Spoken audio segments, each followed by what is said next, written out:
قطر نے FIFA world cup کے لیے خریدی گئی بسیں عطیہ کرنے کا فیصلہ کر لیا۔ گلف نیوز کے مطابق لبنانی میڈیا نے رپورٹ کیا ہے کہ قطر ورلڈ کپ کے دوران شائقین کی نقل و حمل کے لیے استعمال ہونے والی بسیں لبنان کو عطیہ کرے گا تاکہ ملک کے ٹرانسپورٹ سیکٹر کی مدد کی جا سکے۔ ویڈیو میں آگے بڑھنے سے پہلے اگر چینل میں نئے ہیں تو ہمارے چینل پاکستان سائٹ کو سبسکرائب کر دیں اور ہمارے فیس بک پیج کو بھی فالو کریں۔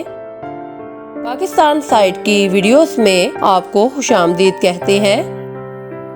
اس مقصد کے لیے لبنان کے وزیر اعظم نجیب میقاتی نے ورلڈ کپ کے موقع پر قطری حکام سے اس معاملے پر بات چیت کی، جنہیں یہ خیال دوحہ کی جانب سے ترقی پذیر ممالک کو ورلڈ کپ سے متعلق کچھ بنیادی ڈھانچہ عطیہ کرنے کی خواہش سے متاثر ہو کر آیا۔ بتایا گیا ہے کہ قطریوں نے بیروت میں کھیلوں کے شہر اور بعض میونسپل اسٹیڈیمز کے لیے موزوں نشستیں فراہم کرنے کی پیشکش کی، تاہم لبنانی فریق نے لبنان کو بسیں فراہم کرنے کی خواہش کا اظہار کیا۔ میقاتی نے قطر کے وزیر خارجہ محمد بن عبد الرحمن بن جاسم الثانی کے ساتھ اس پر بات چیت کی، جو لبنان سمیت کچھ ممالک کے ساتھ سیاسی تعلقات کے علاوہ قطر کے لیے بیرونی سرمایہ کاری فنڈ کا انتظام کرتے ہیں۔ معلوم ہوا ہے کہ قطر نے تقریباً 3000 بسیں خریدی ہیں۔ اس کے علاوہ اس کے پاس پہلے سے موجود 1000 بسیں بھی ہیں جو ایونٹ کے دوران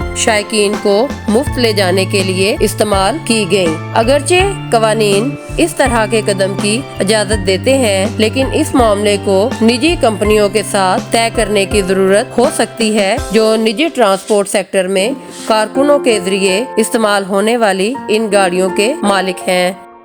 مشرق وسطیٰ کے ملک لبنان کو شدید اقتصادی اور سیاسی بحران کا سامنا ہے۔ گزشتہ ایک برس سے اس ملک میں مستحکم حکومت کا وجود تک نہیں۔ اس کی معیشت بد انتظامی اور کرپشن کی وجہ سے کسی بھی وقت دھڑام سے نیچے گر سکتی ہے۔ گزشتہ چند مہینوں سے بحیرہ روم کے کنارے پر واقع ملک لبنان سے پریشان کن کہانیاں اور خوفزدہ کر دینے والے واقعات مسلسل سامنے آ رہے ہیں۔ ان کا تعلق سیاست، معاشرت اور معیشت سے ہے۔ ان تینوں معاملات نے لبنانی عوام کی زندگیوں کو اجیرن کر دیا ہے اور وہ ملک میں مستحکم حکومت اور کرپشن کے خاتمے کی جدوجہد جاری رکھے ہوئے ہیں۔ لبنان کی نصف آبادی خط غربت سے نیچے زندگی بسر کرنے پر مجبور ہے کیونکہ ذرائع آمدن نہ ہونے کے برابر ہے۔ اقوام متحدہ کے ادارے یونیسیف کی رپورٹ کے مطابق 77% لبنانی گھروں میں مناسب خوراک موجود نہیں یا ان گھروں کے مکین خوراک خریدنے کی استطاعت نہیں رکھتے۔ عالمی بینک نے بھی حال ہی میں اپنی ایک رپورٹ میں لبنان کو